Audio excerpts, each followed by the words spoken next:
자, 우리 하나님 말씀은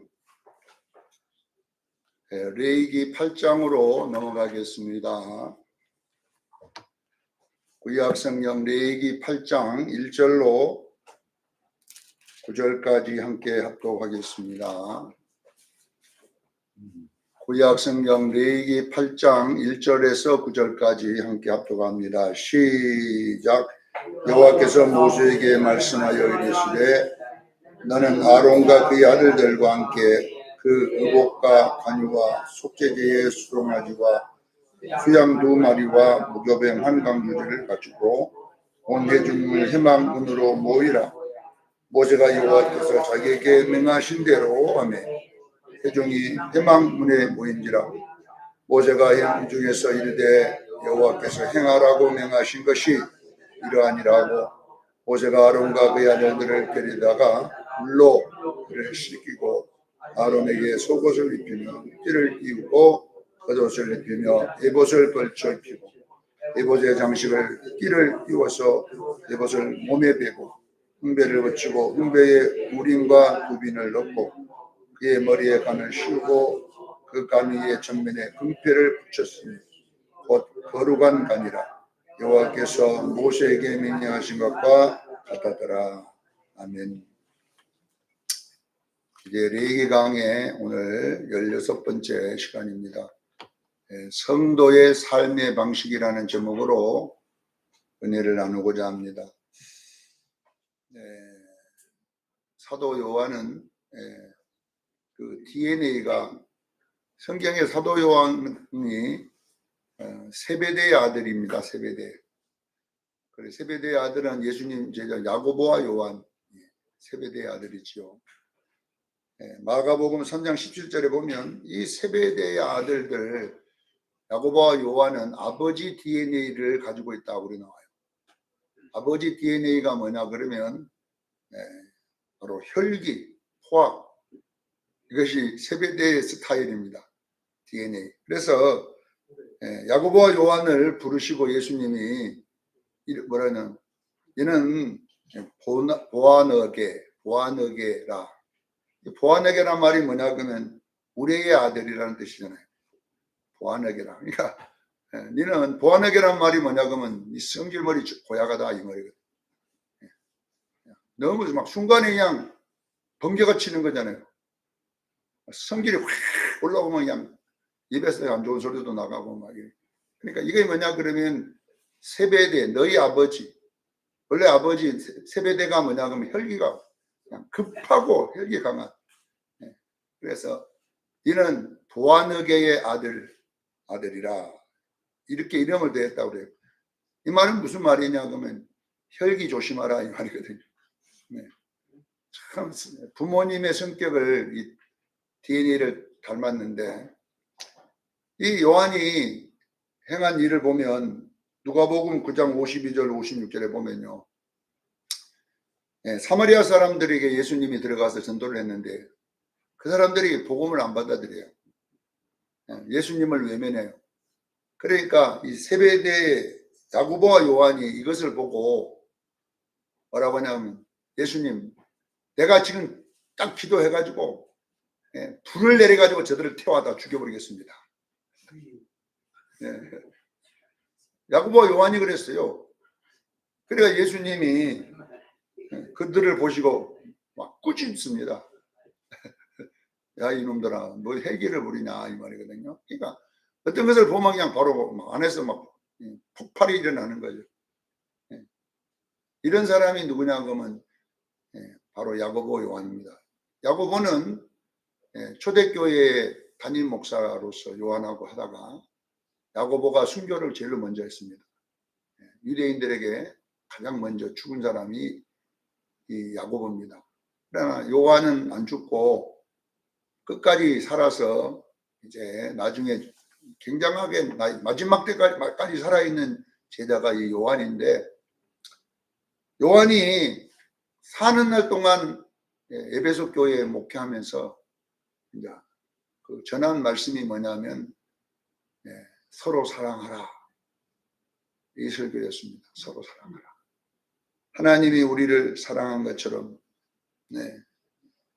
예수님이 우리를 사랑하셔 너희도 서로 사랑하라 이야기를 했는데, 여러분 이 사랑하고 요한하고는 정반대 이야기입니다.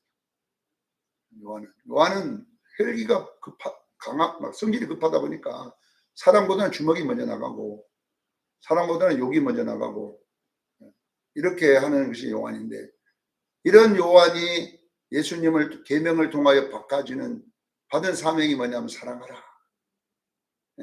그러니까 요한이 그런 성경 이야기는 요한의 이야기가 안 나왔지만 요한이 한두 사람 때려잡은 게 아니거든요. 성질머리 때문에. 요한 때문에 상처받은 사람이 한둘이 아닐 거예요. 왜냐하면요, 사마리아 성에 가갖고 그 예수님 복음만 받아들인다고 그냥 불로 내려가 다 죽여버리라고 할 정도니까. 그러면서 요한도 뭔가 깨달지 않겠냐, 내가 볼 때. 그래서 그런 요한이 사랑의 사도로 바꿔지는 데는 그 쉬운 일이 아니거든요.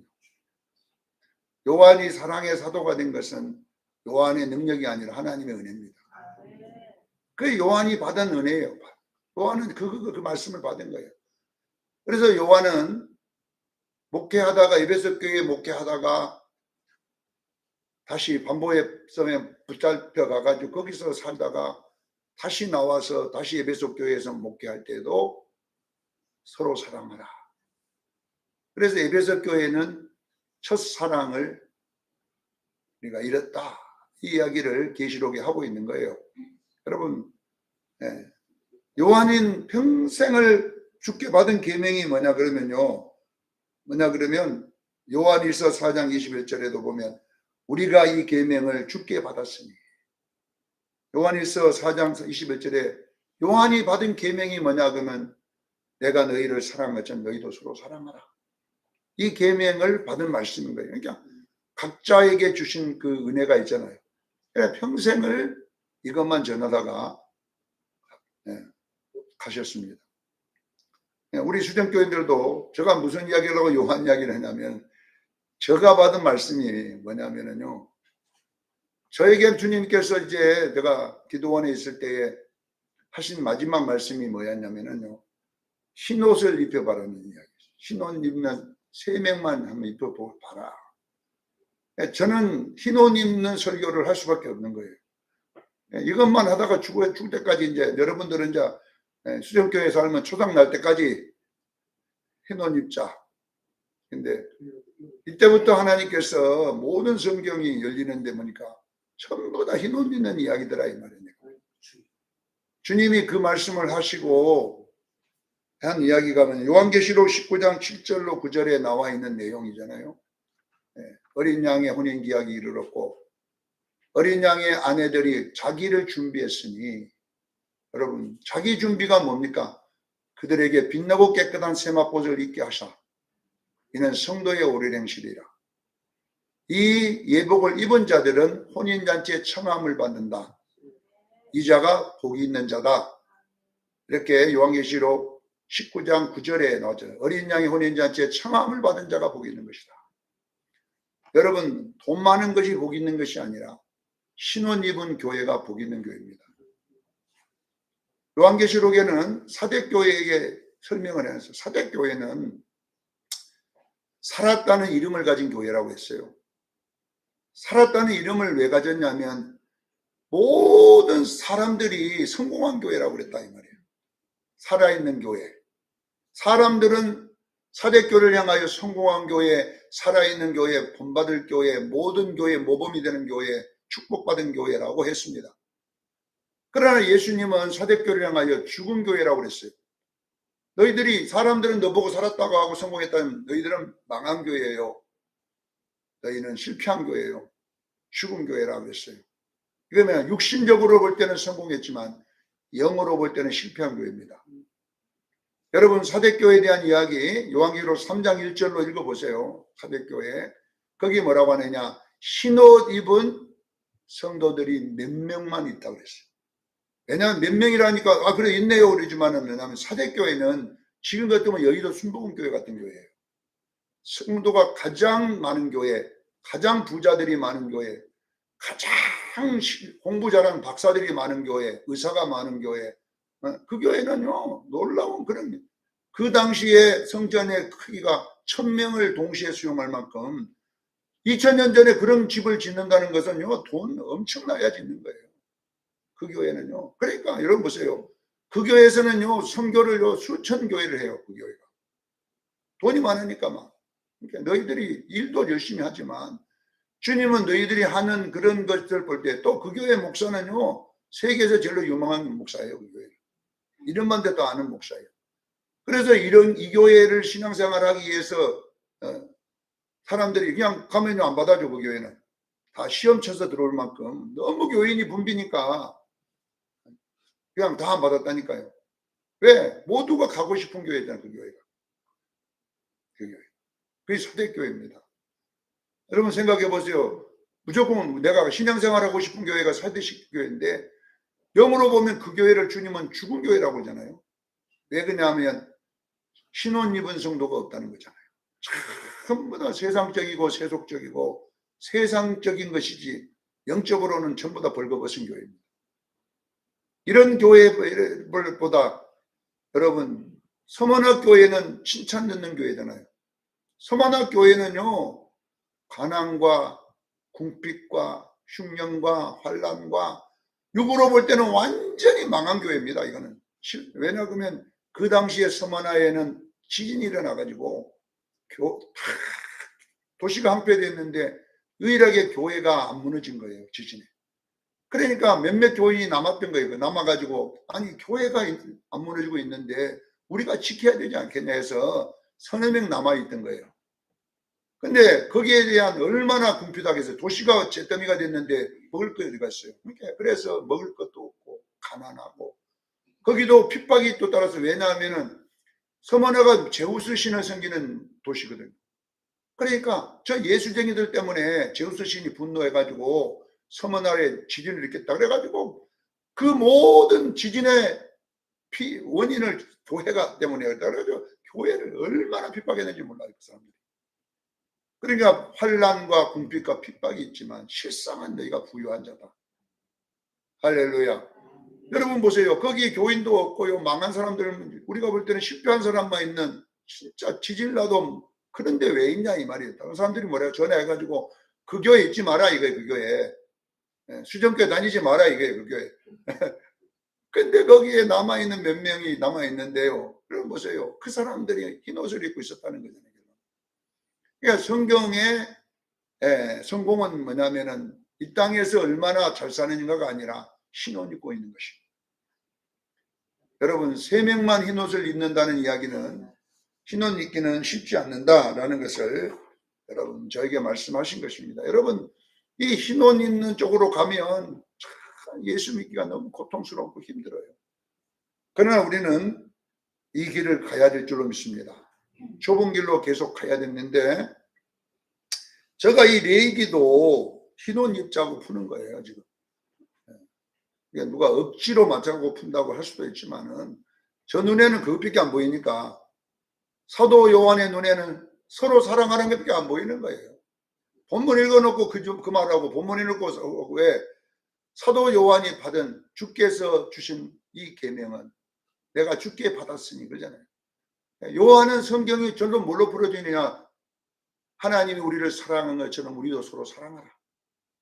그걸로 모든 66번이 보이니까 그렇게 해석할 수밖에 없잖아요. 저는요, 성경만 그냥 본문 정해놓고 딱 그러면 결론은 어디로 가냐면은 흰 옷 입는 쪽으로 가버리는 거예요. 왜? 그것밖에 안 보여 눈에가. 그러니까 오늘 본문에도 그 이야기를 내가 할 거예요. 그러니까 자 보세요. 제가 여러분들에게 이 흰 옷 입는 이야기를 하다 보니까 구원의 서정을 설명할 수밖에 없잖아요. 구원의 서정. 구원 받았습니까? 라고 저는 말 안 하고 구원의 서정을 말하는 거예요. 구원 받았습니까? 구원 받았습니다 하고 말하면은 예수 믿고 그냥 내 맘대로 살다가 천국 간다 이렇게 오해할까 봐서 내가 여러분들에게 구원의 서정이라고 하는 거예요. 자, 구원의 서정은 부르시고 의롭게 하시고 영화롭게 가정이 있음을 믿으시기를 바랍니다. 서정이라고 하는 것은 가정이 있다는, 구원의 가정. 구원이 어떻게 시작되고 구원이 어떻게 진행되고 구원이 어떻게 완성되는가, 이것을 보고 뭐라 하냐, 구원의 서정이라고 그래요. 구원은요, 시작이 있음을 믿으시기를 바랍니다. 시작은 로마서 8장 30절 어떻게 부르심으로 시작됩니다. 부르심이란 말은 무슨 말이냐면요, 기독교의 구원은요, 우리가 만들어내는 게 아니라 하나님이 오셔야 돼요. 그래서 은혜 구원입니다. 분명하게 하나님이 선물로 줘야 될 줄로 믿습니다. 그래서 이 세상에 수많은 사람이 있어 다 구원받는 게 아니잖아요.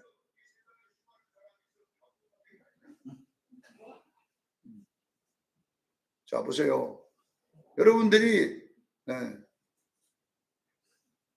여러분 생각해 보세요. 다 예수 전하면 다 안 믿잖아요. 실질적으로 우리나라 인구에서도 예수 믿는 사람 얼마 없고, 여러분 세계적으로 봐도 크리스찬이 얼마 없어요. 얼마 없어요. 다 받아야 될 건데 안 받잖아요.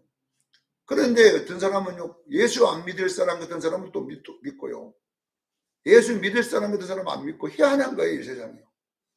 이 세상이. 그러니까 결론은 구원은 우리들의 영역이 아니라 하나님의 영역입니다.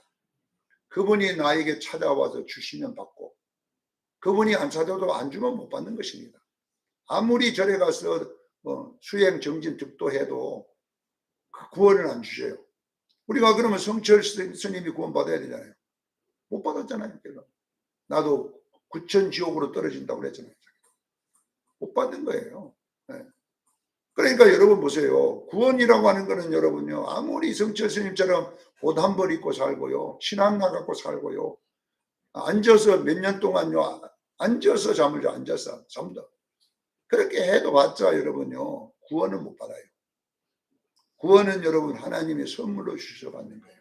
이걸 보고 뭐냐 그러면 선택 부르시다. 구원은 선택에서 시작됨을 믿으시기를 바랍니다. 구원은요, 여러분들이 예수 믿게 된 건요, 하나님이 선물 주셔서 믿는 거예요. 그러면 우리가 거듭났어. 이것이 뭐냐 그러면 번제입니다. 이게 뭐다고요? 번제는 바로 예수 그리스도께서 우리를 위해 죽으심으로써 그 피로 인하여 은혜로 구원받았음을 믿으시기를 바랍니다.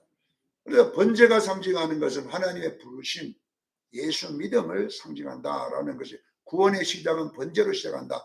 이게 레위기가 주는 교훈이에요. 5대 제사는 우리의 구원의 서정을 하나하나 설명했음을 믿으셔야 돼요. 자, 번제가 드려진 사람은 거듭났기 때문에, 그 다음에 거듭난 것을 아비벌이라 그래요. 아비벌의 절기를 지켜 6월절이잖아요. 이게 뭐냐면 어린 새싹. 우리가 예수 믿고 거듭났으면 갓난 아이로 태어났음을 믿으시기를 바랍니다. 영원히 갓난 아이인 거예요. 어린 새싹인 거예요. 그러면 이 어린 새싹이 그대로 있으면 안 되고, 이것이 걸음과 물과 이런 걸 통해서 자라가야 될 줄로 믿습니다.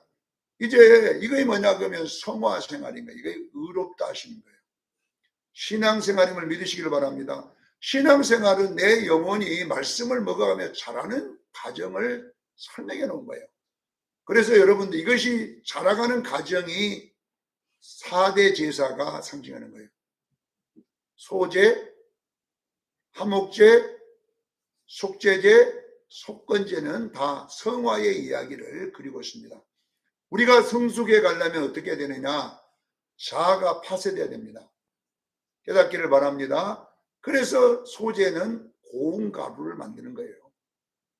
왜 고운 가루를 만드냐? 화목하기 위해서. 화목제가 이루어져야 돼요.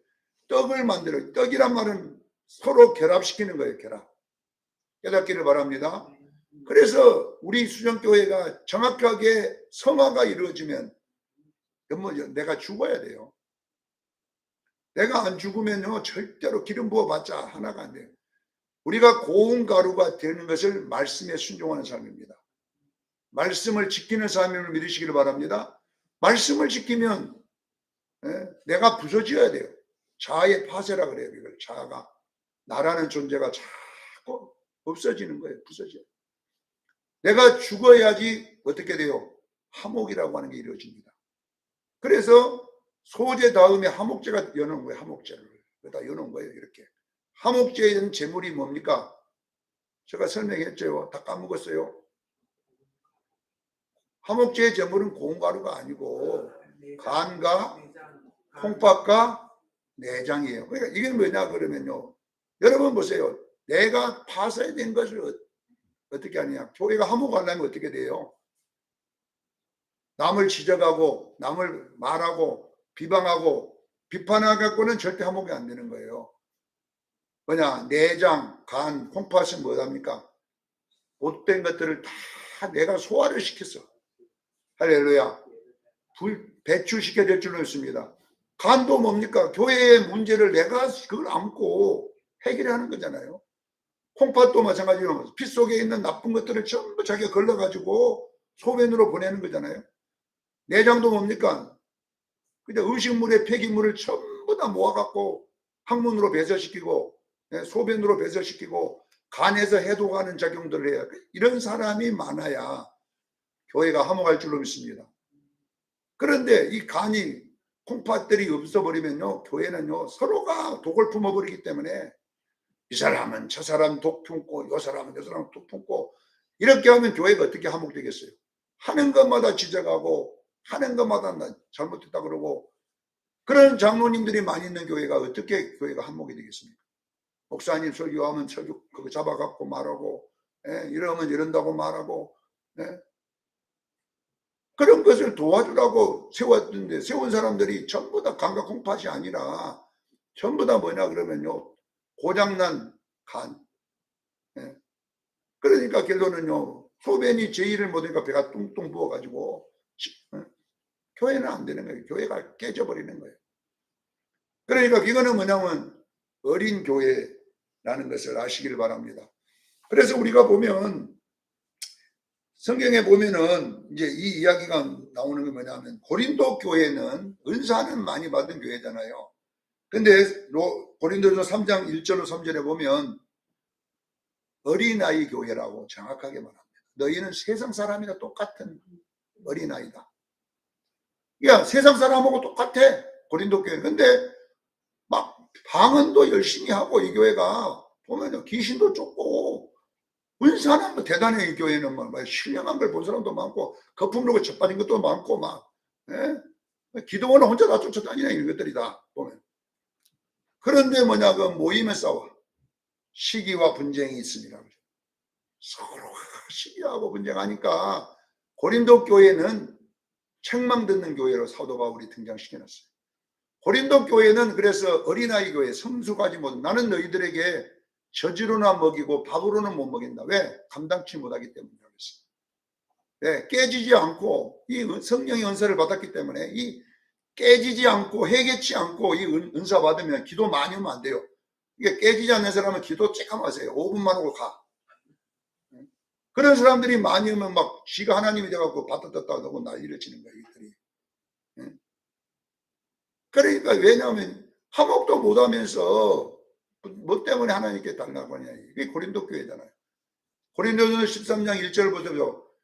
네 몸을 불에다가 태워서 불속에 내줄지라도 사랑이 없으면 그는 아무것도 아니라고요. 없는 것 아니. 네가 천사의 말을 할지라도 네가 신령한 세계를 다 본다 할지라도 사랑이 없으면 그거 하지 마라 이게 그거. 왜냐하면 사도 바울이 얼마나 강하게 책망하면 몰라요. 고린도 교회. 왜? 이는 어떻게 기도하고 나면 싸우고 기도하고 나면 성질 내고 다니고 그런데 어떻게 네가 성수가냐 이 이야기를 하는 거예요. 그래서 고린도 교회가 나쁘다는 얘기 아니에요. 고린도 교회는 미성숙한 고장난 교회, 영적으로 병든 교회, 영적으로 장애 교회를 고린도 교회라 그래요.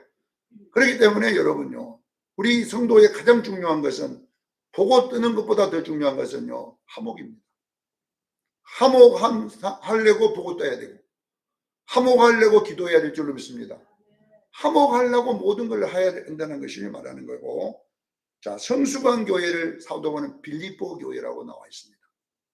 빌립보 교회는 뭐 은사가 있다는 이야기 한마디도 없거든요. 여기는 뭐 신령한 사람도 있다는 말도 아는데 사도 바울이 빌립보서 1장 3절로 4절에 보면 너희를 생각할 때마다 하나님께 감사하고 너희를 위해 기도할 때마다 나가 기쁘다.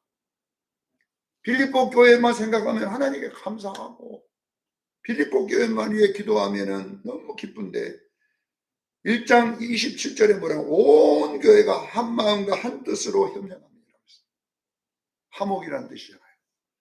사도 바울이 고린도 교회는 은사 있는 사도가 별로 없어요.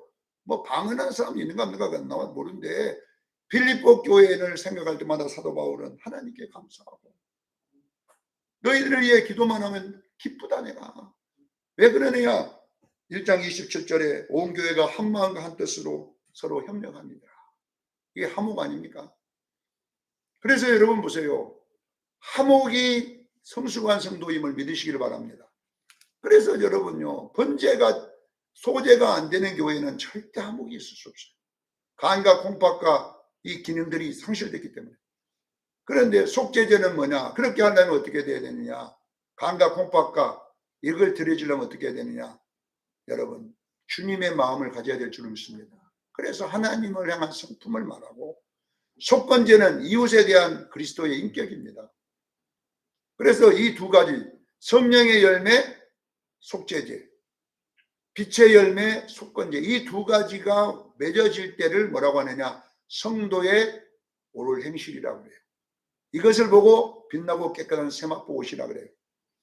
이렇게 여러분 우리는 자라가야 될 줄로 믿습니다. 이런 이야기가 이제 다 끝났잖아요. 이것이 7장까지 이야기인 거예요. 전부 이제 5대 제사가 설명된 다음에 이제 완성된 다음에 오늘은 무슨 이야기를 하느냐 그러면요. 제사장이 위임식, 제사장이 위임식에 옷을 입히는 장면이 나와 있는데 이거는 제사장이지만 이게 빛나고 깨끗한 세마포 옷을 입히는 장면과 똑같은 것입니다. 우리는 마지막 제사장의 옷을 입어야 될 줄로 믿습니다. 예복을 입어야 돼. 예복을. 이 예복 입는 이게 굉장히 중요한 일이잖아요. 그래서 번제, 소제 이거 쭉 해가지고 8장에 이제 그 제사가 끝난 다음에 이제 제사장 위임식을 하면서 그 제사장에게 옷을 어떻게 입히는가를 설명해 놓은 것이 뭐냐 하면 요한계시록 19장 이제 7절로 8절의 내용과 똑같은 이야기를 오늘 그리고 있으면 믿으시길 바랍니다. 그래서 오늘 이 제사장의 옷을 입힐 때의 순서를 우리가 보면서 어떻게 우리가 예복을 입을 것인가 여기에 대해 살펴보는데요. 첫째 물로 씻으라고 그랬어요. 물로. 제사장 아론의 집안 제사장들을 데리고 네가 물로 씻어라. 자, 물이라는 상징은 말씀인 줄로 믿으시길 바랍니다. 말씀을 행하라는 것, 씻으라는 말은 뭐냐? 행해야 될 줄로 믿습니다. 말씀. 우리가 성소에 들어갈 때에 물도망에다가 손발을 씻으라고 그랬거든요. 이 손발을 씻으라는 말은 뭐냐 그러면요. 기록된 말씀대로 행하는 마음을 정하기를 바랍니다. 기록된 말씀대로 듣고 읽고까지가 뭐냐면 물두멍이거든요. 읽고 듣고가 이제 물두멍인데 읽고 듣고를 왜 해야 되냐 이거예요. 듣고 읽고를 왜 하냐 하는 거예요. 지키기 위해서 하는 것입니다. 그래서 말씀대로 지키고 사는 것이 성소 생활입니다. 근데 읽고 듣고 안 하고 말 씻고 성소에 들어가면 다 죽여버리잖아요. 여러분 보세요. 여러분이 교회는 말씀을 읽고 듣고 지키는 삶이 돼야 교회는 살아있음을 믿으시기를 바랍니다. 근데 교회가 왜 죽어버린 줄 아세요? 미국 교회, 인국 교회가 왜 죽어버린 줄 아세요? 교회가 기복신앙을 가르쳤기 때문에 죽어버린 거예요. 교회는요, 복 받으러 오는 게 아니라니까. 세상에 잘 먹고 잘 살라고. 교회는 여러분요, 여기 교제로 오는 데가 아니에요. 마음 평안하고 우리 교제 만나고 오는 데가 아니에요. 교회는요, 그런 거는 절에서도 다 해요. 서로 교제 나누고 여러분요, 서로 뭐 부자 되자, 손금 봐줄게, 간상 봐줄게, 네 풍수지리적으로 천다, 이런 거 다 절에서 하는 거잖아요.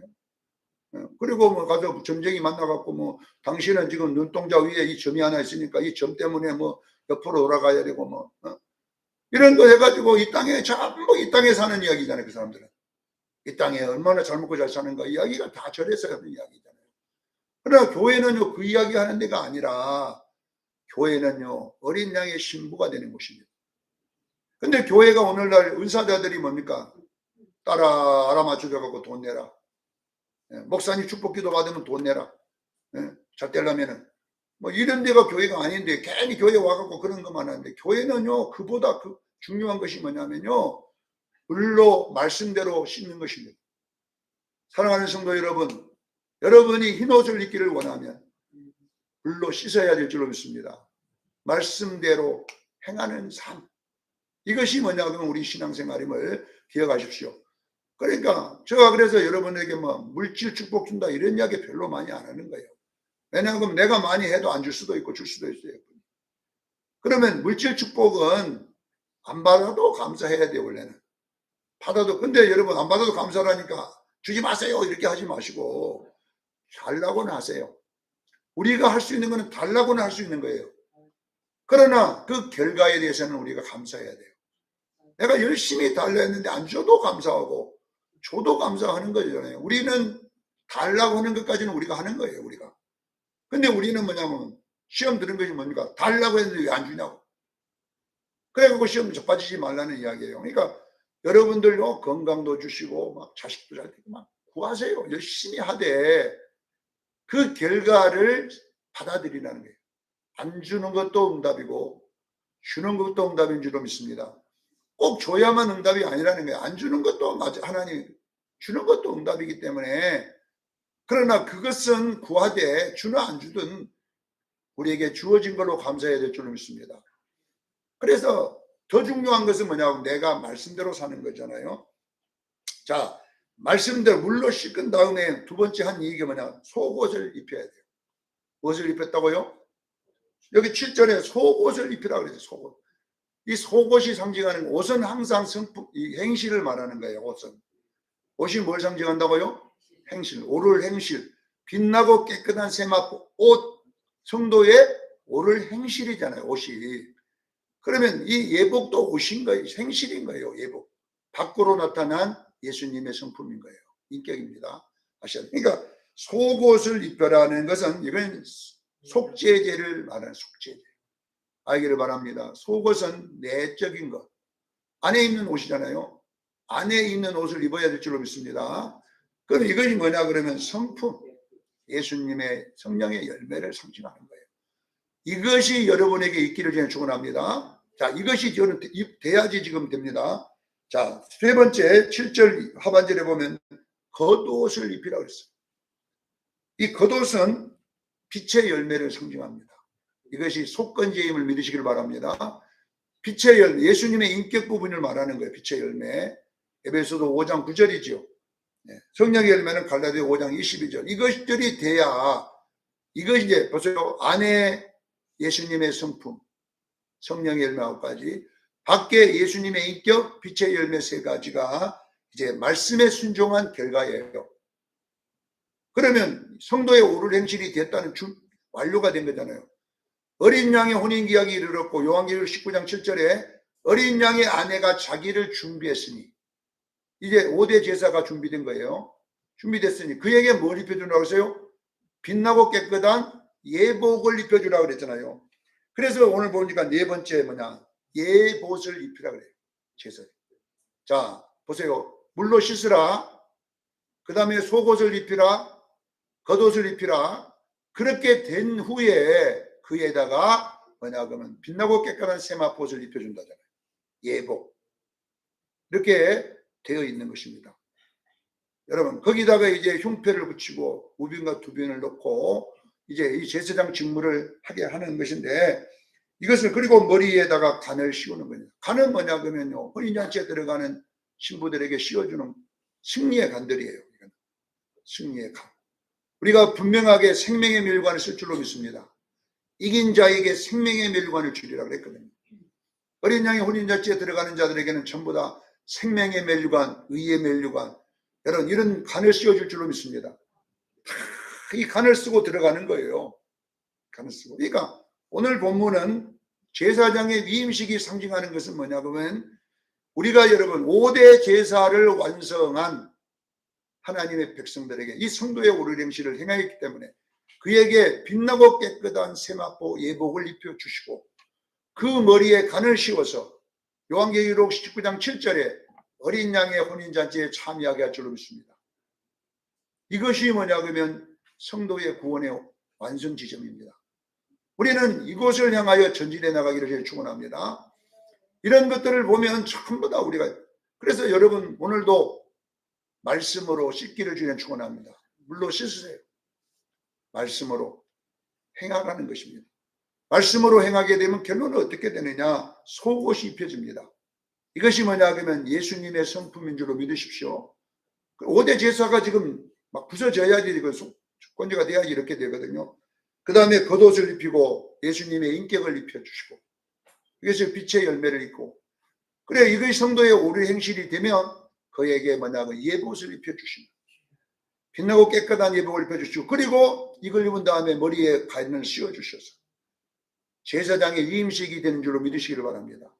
이게 뭐냐고 하면 어린 양의 혼인잔치에 일어나는 일을 제사장의 위임식이라고 하는 것을 통하여 우리에게 하나하나 설명해 준 것입니다.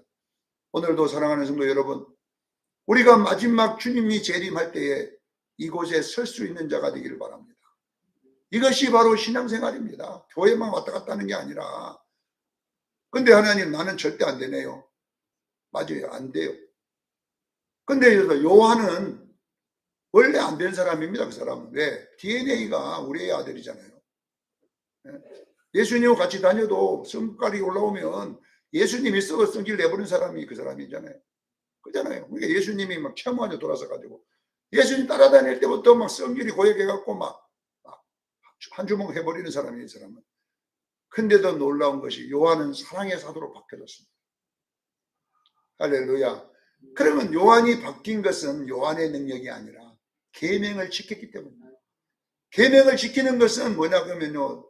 내가 노력했다는 거예요. 그렇게 성질 안 내려고 노력했더니 결론은 성령의 은혜로 바꿔졌음을 믿으시길 바랍니다.